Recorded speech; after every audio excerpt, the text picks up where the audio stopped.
I made a Arduino 4x4 LED light cube. Okay. So basically, I used my robot board and hooked up multiple wires to the bottom of it. Now, did you build that whole thing, all the soldering? Oh yeah, I did. So wow. I'm not sure like the exact amount of LEDs, but it's a lot of LEDs. So I had to solder on each LED the negative sides all together, and so I just worked my way up. As you can see, there's 4 levels. Nice. And so like all you do is turn on the.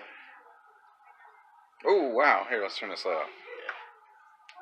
Just flip the switch and then it emits different patterns. Oh, very cool. Yeah.